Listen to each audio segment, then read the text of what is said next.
Assalamualaikum warahmatullahi wabarakatuh. Waalaikumsalam warahmatullahi wabarakatuh. Pertama-tama saya ucapkan yang terhormat Kepala Sekolah SMP Negeri 1 Medu, Ibu Ingat Masa SPDPD. Kedua, yang terhormat rekan-rekan guru semuanya yang sudah meluangkan waktu untuk mengikuti acara diseminasi guru penggerak angkatan 4. Ya, di sini saya sendiri semua Maksudkan Hidayat, guru penggerak dari SMP 1 Medu.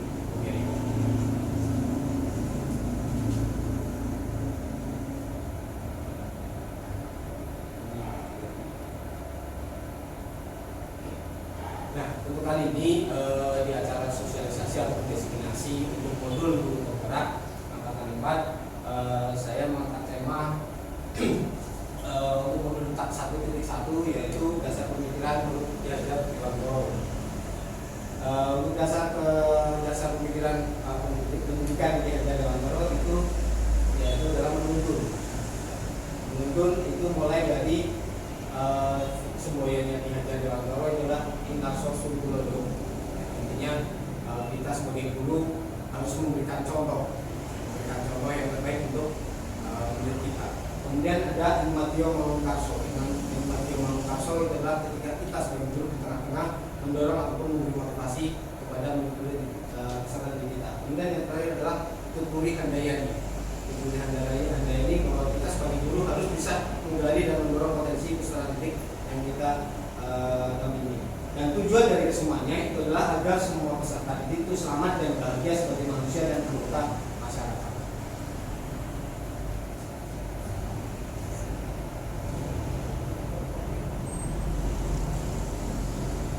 Kemudian dasar pendidikan menurut Ki Hajar Dewantoro itu adalah kodrat anak merdeka atau memberikan merdeka belajar kepada anak. Tujuannya adalah manusia merdeka itu adalah manusia yang hidupnya lahir dan batin tidak tergantung kepada orang lain, akan tetapi bersandar atas kekuatannya sendiri. Jadi maksud pengajaran ini pendidikan yang berguna untuk kehidupan bersama ialah memerdekakan manusia sebagai bagian dari persatuan rakyat. Intinya apa? Berarti peserta didik itu kita sebagai guru itu hanya menuntun saja, menuntun bakat dan minat anak mau diarahkan kemana. Kita sebagai fasilitator, kalau di kurikulum 13 kita sebagai fasilitator ataupun coach, tapi kita lebih mendalam lagi ketika kita berbicara tentang konsep pendidikan Ki Hajar Dewantoro.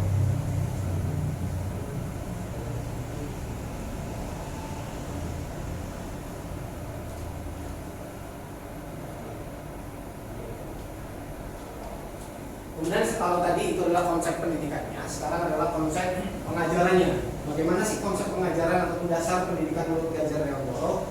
Itu adalah pengajaran itu bagian dari pendidikan. Pengajaran merupakan proses pendidikan dalam memberi ilmu atau ilmu yang berfaedah untuk kecakapan hidup anak secara lahir dan batin.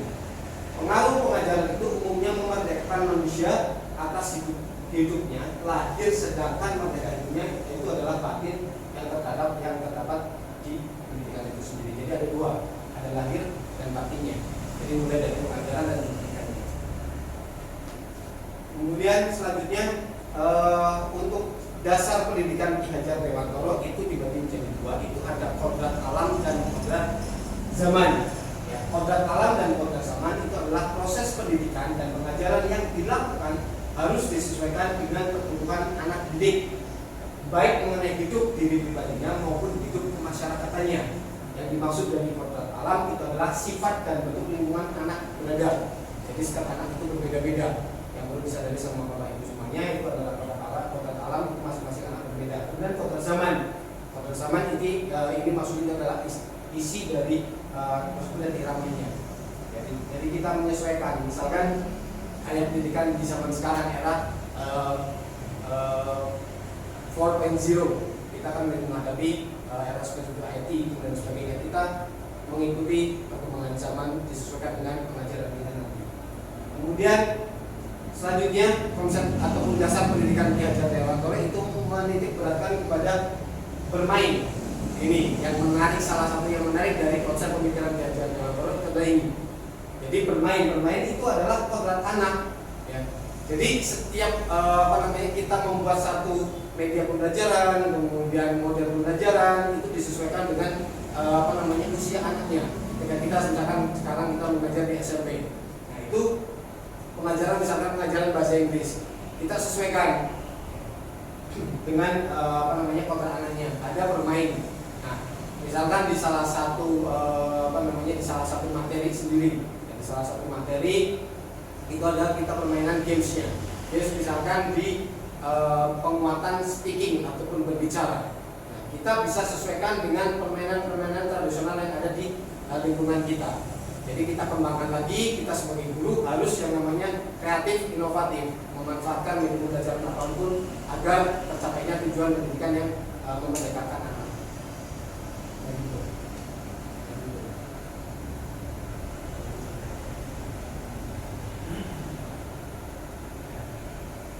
Kemudian yang berikutnya itu adalah pendidikan yang berpihak pada murid. Ini nanti di kurikulum Propotech sendiri itu pun hampir sama dengan ini. Jadi semuanya student centered learning. Kalau selama ini masih ada beberapa guru yang konvensional. Dalam artian konvensional itu apa? Konvensional itu berarti masih teacher learning center. Guru metode pembelajarannya ataupun model pembelajaran itu masih ceramah. Nanti ke depan kita rubah mindset itu menjadi apa? Menjadi student centered learning. Jadi disesuaikan dengan analisis aset yang dimiliki oleh sekolah sendiri. Jadi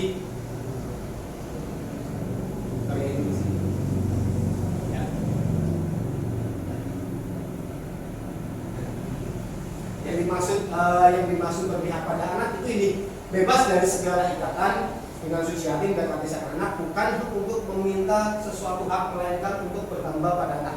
Berhamba di sini bukan berhamba kita konteksnya berhubungan dengan agama ya, tapi berpihak pada anak. Kita lebih mementingkan anak dulu.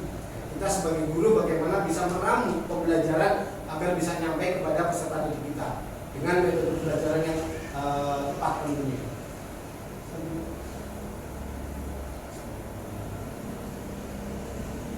Kemudian untuk pendidikan yang berpihak ataupun berpusat pada murid, pendidikan harus terletak di dalam tangan ibu ataupun bapak, karena hanya dua orang inilah yang dapat berhamba pada anak dengan semurni-murninya dan seikhlas-ikhlasnya.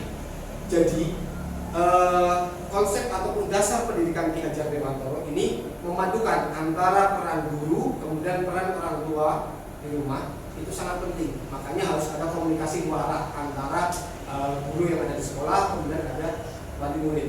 Ini harus saling berkaitan.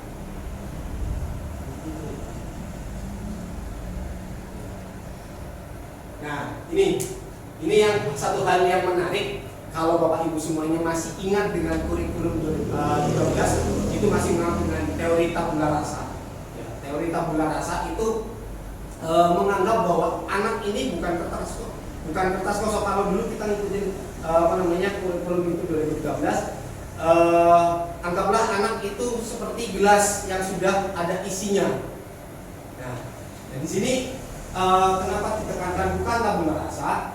Karena dari konsep pemikiran Ki Hajar Dewantoro sendiri itu anak bukan kertas kosong lagi, ya kan? Tapi yang dapat digambarkan sesuai dengan keinginan orang dewasa. Anak lahir dengan kekuatan kodrat yang masih samar-samar. Jadi masih perlu adanya masih perlu adanya arahan dari guru ataupun orang tua. Nah,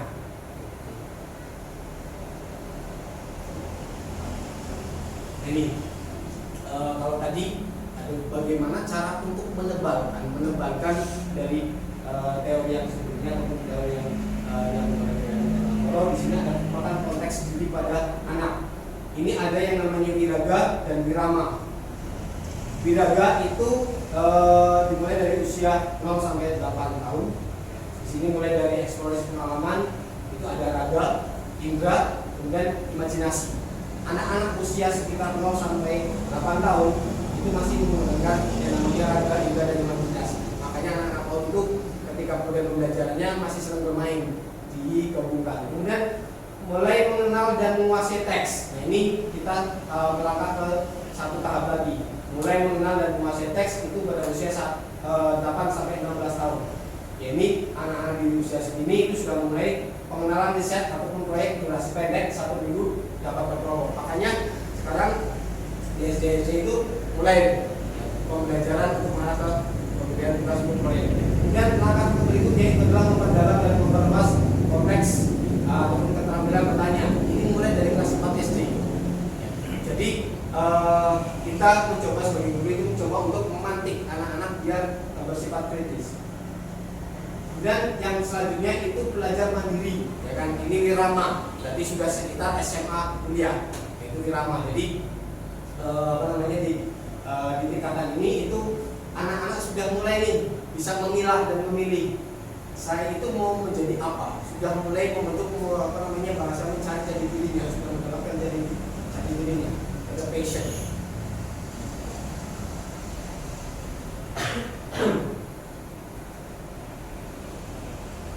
Ini masih sama dengan yang tadi, itu ada wiraga, wirama, wirama dan wirama yang terakhir.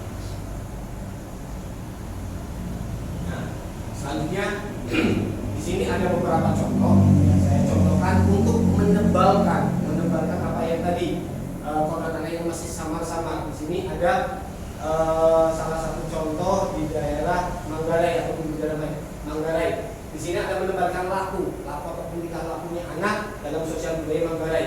Di sini ada toing, titong, dan toming. Toing itu artinya mengajar, titong itu artinya menuntun, toming itu artinya teladan. Kalau di Jawa Barat sendiri itu untuk menebalkan laku anak dalam sosial budaya Jawa Barat itu ada istilah yang namanya niti sukti, niti hati, niti bukti, niti bakti. Jadi kalau di Jawa Barat itu ada sejak ini oke.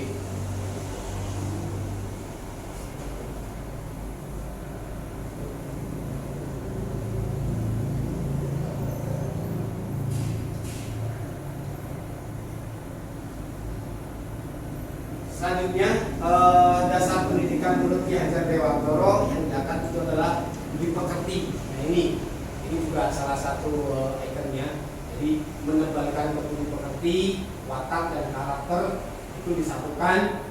Jadi menjadi satu perbuatan yang harmonis antara gerak, pikiran, perasaan dan kehendak ataupun kemauan sehingga menimbulkan kehendak ataupun semangat. Ada cipta rasa, cipta karya, cipta raga. Kalau di budi pekerti. Nah ini cipta rasa, cipta raga.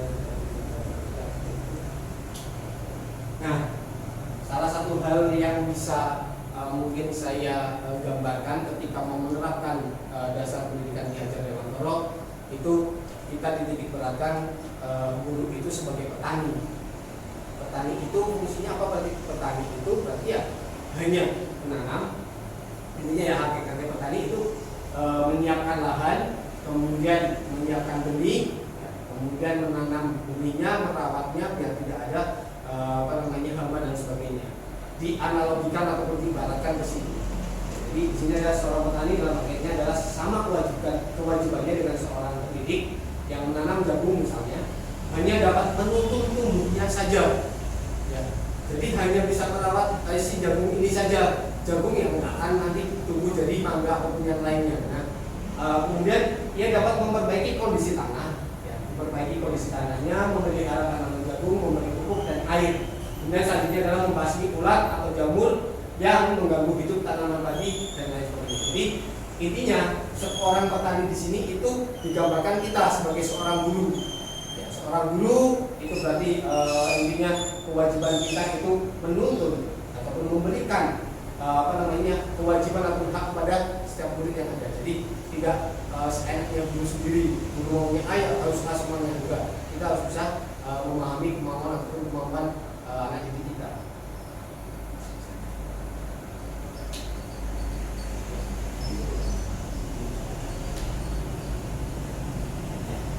Jadi yang terakhir pesan saya dari mulai modul 1.1 ini nanti kita lanjutkan di modul 1.4.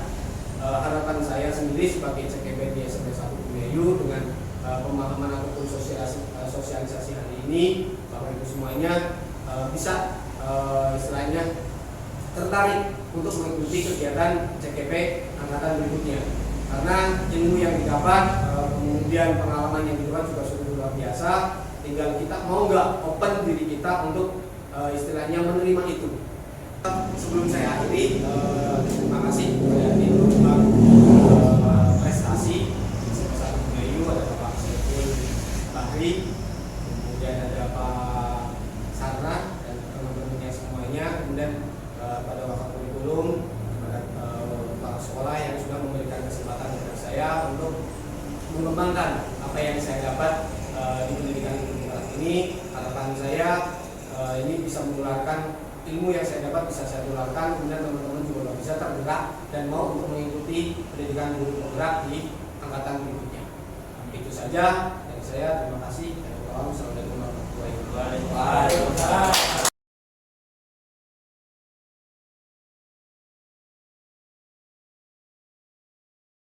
Baik Bapak Ibu guru semuanya, untuk materi berikutnya di modul 1.4 itu adalah budaya positif. Mari kita belajar bersama apa itu budaya positif. Yang nantinya harapan saya budaya positif dapat diterapkan di sekolah kita untuk menjadi sekolah penggerak. Untuk arti budaya sendiri itu adalah merupakan bahasa yang berasal dari bahasa Sanskerta, yaitu budaya. Budaya itu artinya adalah budi, yang memiliki arti budi atau akal. Sedangkan dalam bahasa Inggris budaya itu adalah culture.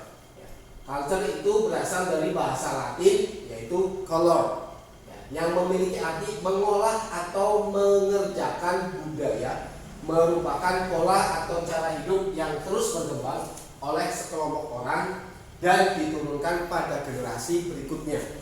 Nah, selanjutnya itu budaya positif. Kalau tadi itu adalah budaya, selanjutnya itu adalah budaya positif. Budaya positif di sini yang dimaksud adalah nilai-nilai atau keyakinan-keyakinan dan kebiasaan-kebiasaan di sekolah yang berpihak pada murid, dan dapat berkembang menjadi pribadi yang kritis, penuh hormat dan rasa tanggung jawab.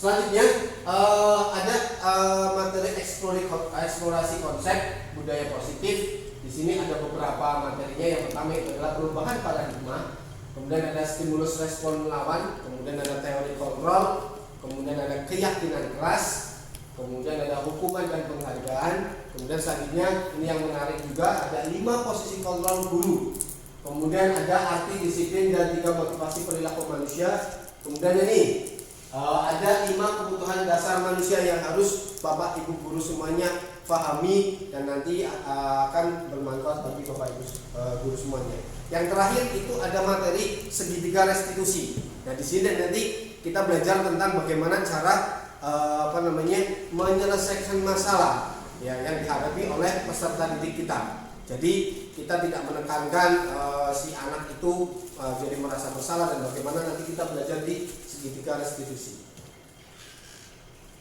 Untuk materi pertama itu ada perubahan paradigma. Ya, di sini ada saya sajikan paparan dari Dr. William Glasser dalam kontrol teori ataupun teori kontrol, yaitu untuk meluruskan beberapa miskonsepsi. Ya, miskonsepsi berarti salah pengertian tentang kontrol. Ilusi guru mengontrol murid, kemudian ada ilusi bahwa semua penguatan positif, efektif dan bermanfaat. Kemudian selanjutnya ada ilusi bahwa kritik dan membuat orang merasa bersalah dapat menguatkan karakter. Yang terakhir itu ada ilusi bahwa orang dewasa itu memiliki hak untuk memaksa. Nah, ini kita coba bedah satu persatu. Yang pertama di sini ada ilusi guru mengontrol murid. Pada dasarnya kita tidak dapat memaksa murid untuk berbuat sesuatu. Ini yang sering terjadi.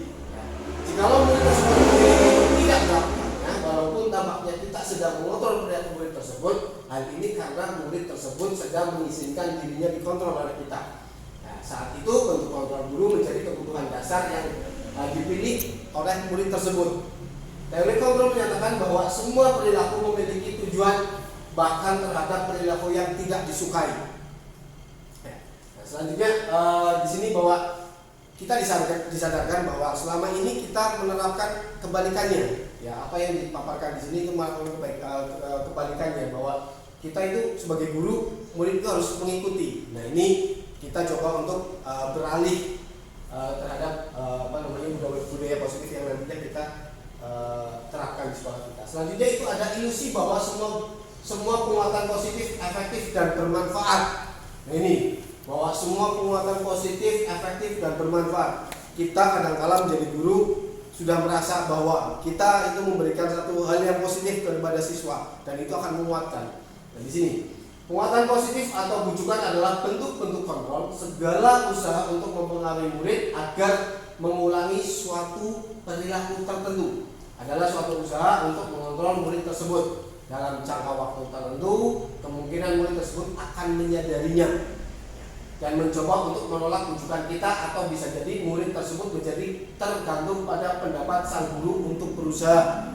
Nah ini ya, yang sering terjadi seperti ini. Jadi guru si murid ini jadi merasa ketergantungan ketika kita menjadi sosok yang istilahnya hero bagi mereka. Intinya kita ingin apa, kita sarankan terus menerus kepada anak dan berpendapat kita bahwa ini sugesti positif yang harus mereka lakukan, kita harus terapkan, padahal itu tidak baik untuk siswa.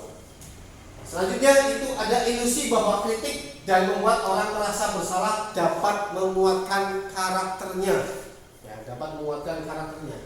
Menggunakan kritik dan rasa bersalah untuk mengontrol murid menuju pada identitas yang tegar. Ya. Mereka belajar untuk merasa buruk tentang diri mereka. Mereka mengembangkan dialog diri yang negatif. Kadangkala sulit bagi guru untuk mengidentifikasi bahwa mereka melakukan perilaku ini, karena seringkali guru cukup menggunakan suara halus untuk menyampaikan pesan negatif. Selanjutnya itu ada ilusi bahwa orang dewasa memiliki hak untuk memaksa.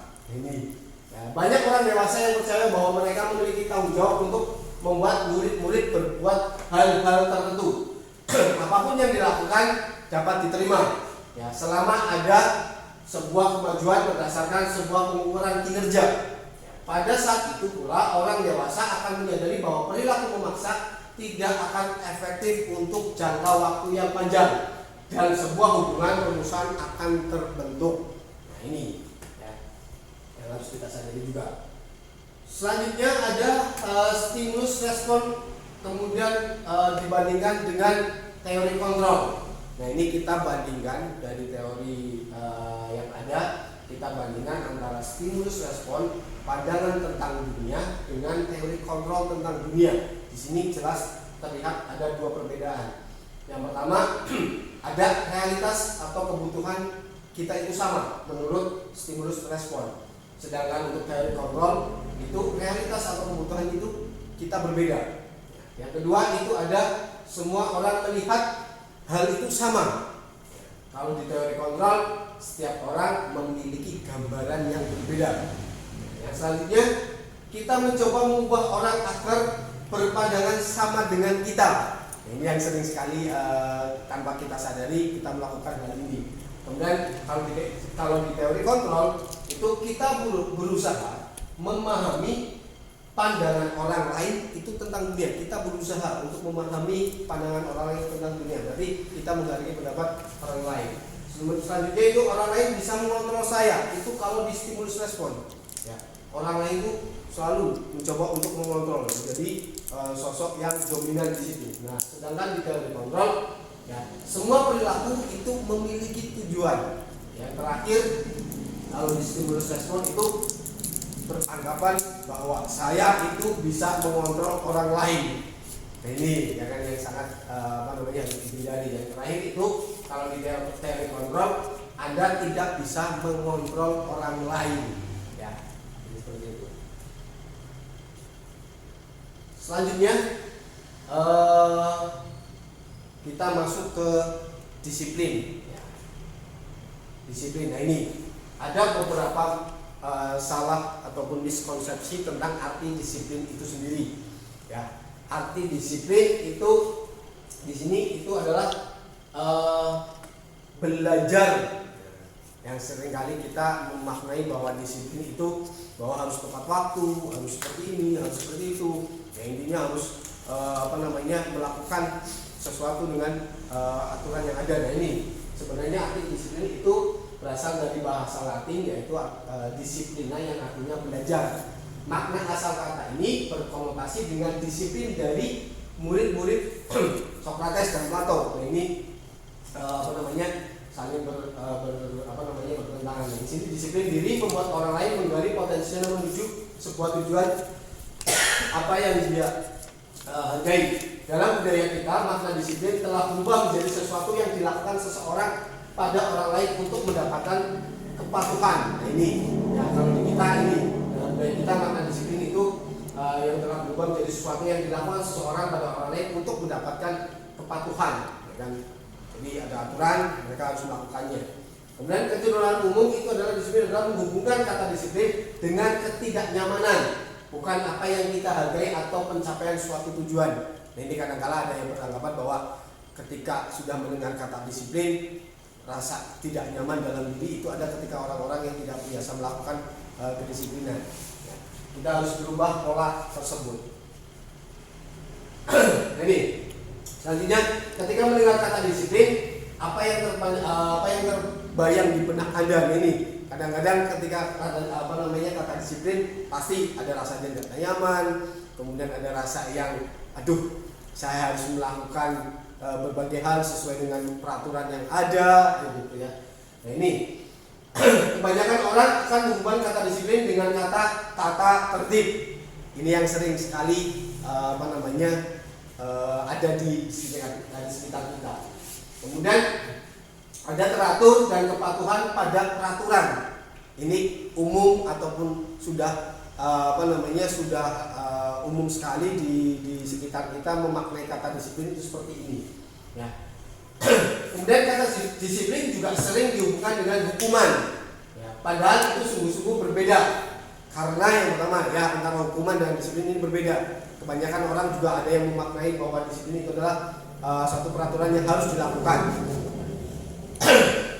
Padahal belajar tentang disiplin positif tidak harus dengan memberi hukuman. Justru itu adalah salah satu alternatif terakhir dan kalau perlu tidak digunakan sama sekali ketika kita berbicara tentang budaya positif. Dalam budaya kita, makna kata disiplin ini dimaknai menjadi sesuatu yang dilakukan seseorang pada orang lain untuk mendapatkan kepatuhan. Kita cenderung menghubungkan kata disiplin dengan ketidaknyamanan. Nah ini ya yang perlu kita sadari semuanya. Ayolah kita merubah paradigma kita tentang kata disiplin. Dari tadi mulai dari budaya positif itu larinya ke kata disiplin itu sendiri. Selanjutnya ada 3 motivasi perilaku manusia. Ya, 3 motivasi perilaku manusia. Yang pertama itu untuk menghindari ketidaknyamanan atau hukuman. Kemudian yang kedua untuk mendapatkan imbalan atau penghargaan dari orang lain. Selanjutnya untuk menjadi orang yang mereka inginkan dan menghargai diri sendiri dengan nilai-nilai yang mereka percayai. Itu motivasi perilaku manusia. Nah selanjutnya bagaimana cara untuk menghindari ketidaknyamanan atau hukuman? Ini adalah tingkat terendah dari motivasi perilaku manusia. Ya, biasanya orang yang motivasi perilakunya untuk menghindari hukuman atau ketidaknyamanan akan bertanya, apa yang akan terjadi apabila saya tidak melakukannya? Ini sebenarnya mereka sedang menghindari permasalahan yang mungkin muncul dan berpengaruh pada mereka secara fisik, psikologis maupun tidak terpenuhinya kebutuhan mereka bila mereka tidak melakukan tindakan tersebut. Kemudian yang kedua itu motivasi perilaku manusia yang kedua itu adalah untuk mendapatkan imbalan atau penghargaan dari orang lain. Ya. Ini satu tingkat di atas motivasi perilaku yang tadi. Di sini orang berperilaku untuk mendapatkan imbalan atau penghargaan dari orang lain. Orang dengan motivasi ini akan bertanya, apa yang akan saya dapatkan apabila saya melakukannya? Mereka melakukan sebuah tindakan untuk mendapatkan pujian dari orang lain yang menurut mereka penting, dan mereka letakkan dalam dunia berkualitas mereka. Mereka juga melakukan sesuatu untuk mendapatkan hadiah, pengakuan ataupun imbalan. Itu motivasi yang kedua. Selanjutnya motivasi yang ketiga ini untuk menjadi orang yang mereka inginkan dan menghargai diri sendiri dengan nilai-nilai yang mereka percayai. Mereka melakukan sesuatu karena nilai-nilai yang mereka yakini dan hargai, dan mereka melakukannya karena mereka ingin menjadi orang yang melakukan nilai-nilai yang mereka yakini tersebut. Nah, motivasi ini itu akan membuat seseorang memiliki disiplin positif karena motivasi berperilaku bersifat internal, bukan eksternal. Dalam artian motivasi tersebut itu datang dari diri mereka sendiri ataupun dari diri kita sendiri, bukan dari orang lain. Nah, ini yang motivasi perilaku yang terkuat. Jadi harapannya ketika melaksanakan budaya positif ini kita melakukan ataupun mempunyai motivasi perilaku yang pertama ini. Jadi bisa menghargai diri sendiri dan nilai-nilai yang mereka percayai. Nah, materi selanjutnya yang berkaitan dengan kelas. Nah, ini ada yang namanya keyakinan kelas, hukuman, dan penghargaan. Nah, ini perlu saya gambarkan sedikit. Kalau dulu kita di sini ada yang namanya sebelum kita ngajar itu ada yang namanya kontrak belajar. Nah, ini kita mulai rubahlah paradigma ini menjadi sebuah keyakinan. Kenapa sih harus keyakinan? Nanti kita bahas lebih lengkap nanti. Intinya kemudian ada hukuman dan penghargaan. Ini ada dua kata kalau di di pelajaran bahasa Inggris sendiri itu ada punishment and reward. Nah, ini yang sering menjadi dilematis di antara para kita guru. Jadi nanti di sini kita akan bahas lebih lengkapnya, perlukah hukuman atau perlukah reward. Jadi untuk terbentuknya budaya positif pertama-tama perlu diciptakan sebuah keyakinan atau prinsip-prinsip dasar bersama di antara warga kelas. Nah, ini yang dinamakan keyakinan. Ya. Keyakinan itu adalah nilai-nilai kebajikan atau prinsip-prinsip universal yang disepakati bersama secara secara umum, lepas dari latar belakang suku, negara, bahasa maupun agama. Itu menurut Gozen. Kemudian suatu keyakinan akan lebih memotivasi seseorang dari dalam. Nah, ini ya, suatu keyakinan itu akan lebih memotivasi ya diri seseorang, akan lebih lagi ketika itu muncul dari dalam diri kita sendiri. Itu adalah keyakinan. Ini tadi mengapa keyakinan kelas, mengapa tidak peraturan kelas saja. Nah, ini yang tadi sudah saya jelaskan mengapa adanya keyakinan kelas penting untuk terbentuknya sebuah budaya positif. Kemudian bagaimana mewujudkan sebuah keyakinan kelas yang efektif. Nah, ini ada 3 pertanyaan yang mungkin ada di benak Bapak Ibu sekalian semuanya. Yang pertama, kenapa keyakinan kelas bukan peraturan kelas? Ini suatu keyakinan akan lebih memotivasi seseorang dari dalam atau memotivasi secara intrinsik. Ya, seorang akan lebih tergerak dan bersemangat untuk menjalankan keyakinannya daripada hanya sekedar mengikuti serangkaian peraturan. Betul nggak Bapak Ibu semuanya? Jadi ketika kita mempunyai satu keyakinan yang kuat dalam diri kita, otomatis kita akan melaksanakannya dengan sungguh-sungguh. Yang berbeda dengan motivasi yang datang dari orang lain. Selanjutnya, ini hukuman bersifat tidak terencana atau tiba-tiba. Hukuman bersifat satu arah dari pihak guru yang memberikan dan murid hanya menerima suatu hukuman tanpa suatu diskusi atau pengarahan dari pihak guru baik sebelum dan sesudahnya. Hukuman yang diberikan bisa berupa fisik ataupun verbal dan murid disakiti oleh satu perbuatan atau kata-kata. Disiplin dengan bentuk sanksi ataupun konsekuensi sudah terencana atau sudah disepakati. Ini yang yang dimaksud dengan hukuman. Ini kita lanjutkan. Ini ada pengaruh jangka pendek dan jangka panjang ketika kita melakukan hukuman kepada murid. Di sini ya, ada pengaruh jangka pendek dan jangka panjang. Penghargaan berlaku untuk mendapatkan seseorang melakukan sesuatu dalam jangka waktu pendek. Jika kita menggunakan penghargaan ini lagi dan lagi, maka orang tersebut akan bergantung pada penghargaan yang diberikan serta kehilangan motivasi dari dalam. Jika kita mendapatkan penghargaan untuk melakukan sesuatu yang baik, maka selain kita senantiasa berharap mendapatkan penghargaan tersebut lagi, kita pun menjadi tidak menyadari tindakan baik yang kita lakukan. Nah, ini pengalaman saya juga sama Bapak Ibu semuanya. Ketika saya mengajar di dalam kelas, seringkali ya kan dalam bahasa Inggris itu ada yang namanya games. Nah, Saya melakukan games di dalam kelas, kemudian memberikan reward kepada anak. Nah, di pertemuan berikutnya anak itu pasti akan menanyakan, Pak Sulon, yuk kita main games lagi, biar saya mendapatkan hadiah seperti Mas ini misalkan. Nah itu. Nah, dari gambaran tersebut bahwa motivasi yang muncul dari dalam diri anak itu bukan murni dari dalam diri kita sendiri, ya. Tapi itu memang ingin mendapatkan sesuatu dari orang lain. Nah, ini berbeda nanti ketika diolah ya di dalam kelas ataupun kita sampaikan kepada anak didik kita praktekkan di sekolah kita. Kita harus merubah paradigma kita mengenai hukuman dan punishment ini. Jadi ya, hukuman, punishment dan reward ini maksud saya. Nah, selanjutnya ini pengaruh jangka pendek dan jangka panjang. Penghargaan berlaku tidak mendapatkan seseorang melakukan sesuatu dalam jangka pendek. Jika kita menggunakan penghargaan lagi dan lagi, maka orang tersebut akan bergantung pada penghargaan yang diberikan serta kehilangan motivasi dalam diri. Ini sama ya. Jadi ketika penghargaan ataupun reward yang diberikan itu bukan dari dalam diri kita sendiri ataupun dari dalam diri murid kita. Ini ada penjelasan bahwa penghargaan itu tidak efektif. Ini dengan jelas tadi bahwa ketika kita memberikan satu reward kepada anak didik kita itu menjadi tidak efektif. Selanjutnya, penghargaan itu merusak hubungan. Nah, yang dimaksud apa? Ketika seorang diberi penghargaan atau dipuji di depan orang banyak, maka yang lain akan merasa iri.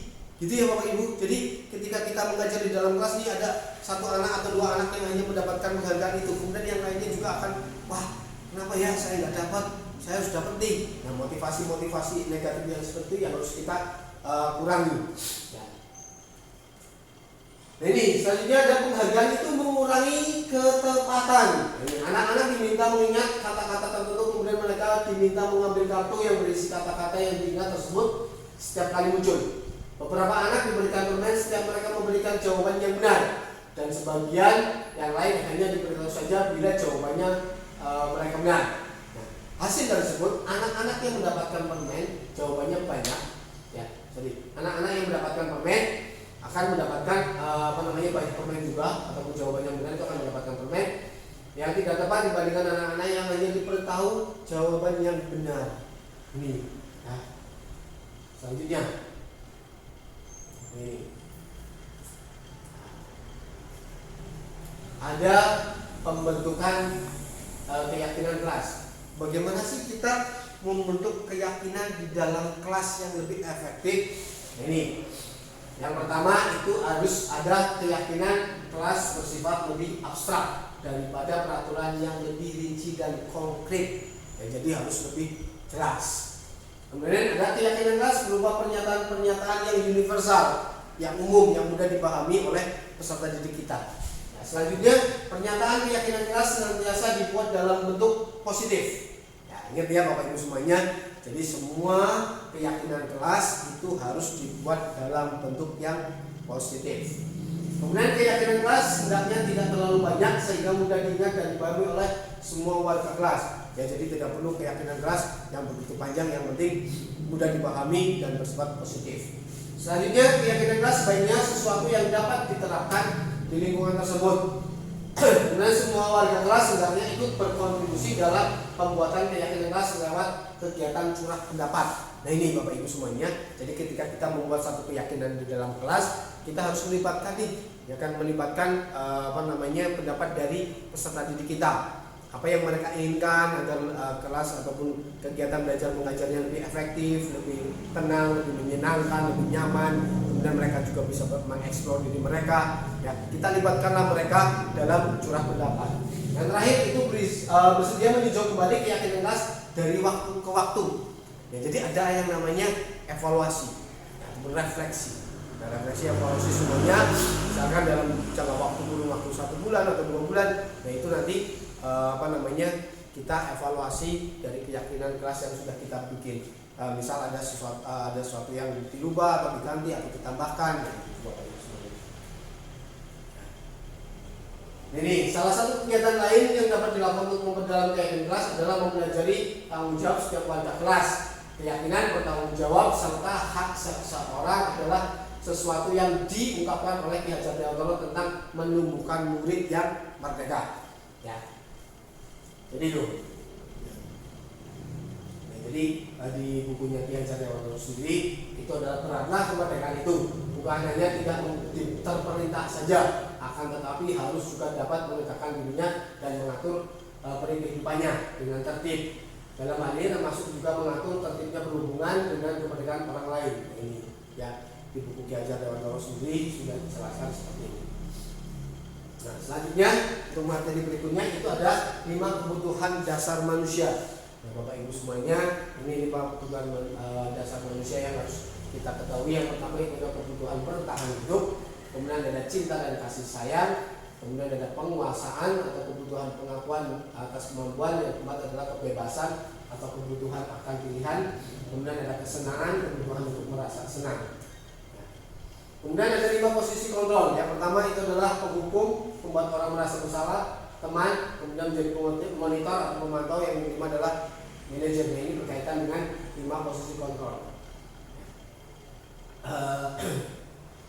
Selanjutnya adalah segitiga restitusi. Nah, ini Bapak Ibu semuanya, untuk segitiga restitusi ini hal yang baru yang bisa kita terapkan juga, ataupun bisa kita kembangkan di sekolah kita agar lebih baik ketika menerapkan budaya positif di sekolah kita. Ya. Restitusi sendiri itu adalah proses menciptakan kondisi bagi murid untuk memperbaiki kesalahan mereka, sehingga mereka bisa kembali pada kelompok mereka dengan karakter yang lebih kuat, gitu ya. Selanjutnya menurut Charles Gozen, itu restitusi juga adalah proses kolaboratif yang mengajarkan murid untuk mencari solusi untuk masalah dan membantu murid berpikir tentang orang seperti apa yang mereka inginkan dan bagaimana mereka harus memperlakukan orang lain. Restitusi ini membantu murid menjadi lebih memiliki tujuan, kemudian lebih disiplin positif, kemudian dapat memulihkan dirinya setelah mereka berbuat salah. Ya. Penekanannya bukanlah pada bagaimana berperilaku untuk menyenangkan orang lain atau menghindari ketidaknyamanan, namun tujuannya adalah menjadi orang yang menghargai nilai-nilai kebajikan yang mereka percayai. Di sini ada ciri-ciri restitusi. Bapak Ibu semuanya harus pahami, restitusi itu bukan untuk menebus kesalahan, namun untuk belajar dari kesalahan. Itu ya Bapak Ibu. Jadi bukan untuk menebus kesalahan, tapi belajar dari kesalahan. Nah, selanjutnya restitusi itu adalah memperbaiki hubungan. Memperbaiki hubungan.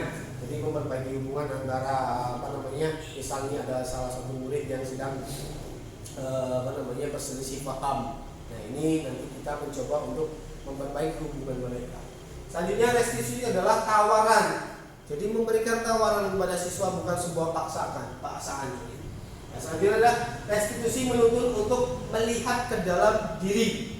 Nah, kemudian restitusi mencari kebutuhan dasar yang mendasari tindakan. Kemudian yang keenam, restitusi diri adalah cara yang paling baik. Nah, ini. Kemudian yang ketujuh, restitusi itu fokus pada karakter peserta didik bukan kepada tindakannya.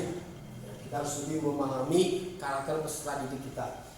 Yang selanjutnya itu adalah restitusi itu menguatkan, ya, jadi bukan melemahkan, tapi justru menguatkan. Menguatkan apa? Menguatkan budaya positif yang ada nantinya. Selanjutnya ada restitusi itu fokus pada solusi. Jadi bukan menekankan siapa yang salah, siapa yang benar, tapi kita mencari solusi bersama untuk menyelesaikan masalah yang dihadapi oleh peserta didik kita. Yang terakhir itu adalah restitusi itu mengembalikan murid yang berbuat salah kepada kelompoknya agar memiliki kekuatan atau karakter yang lebih kuat lagi. Baik, Bapak Ibu semuanya, ya, itu saja penjabaran materi dari saya. Ya, sebelum saya akhiri sosialisasi modul dari guru penggerak ini, saya ucapkan banyak-banyak terima kasih kepada tim pengembang prestasi di SMP 1 Bumiayu, kepada rekan-rekan guru sejawat semuanya di SMP 1 Bumiayu. Mudah-mudahan apa yang saya sampaikan bisa bermanfaat bagi Bapak Ibu semuanya dan bisa kita kembangkan dan kita bisa praktekkan di sekolah kita. yang menuju ke merdeka belajar. Itu saja yang bisa saya sampaikan. Mohon maaf jika ada salah-salah kata. Akhirul kalam. Assalamualaikum warahmatullahi wabarakatuh.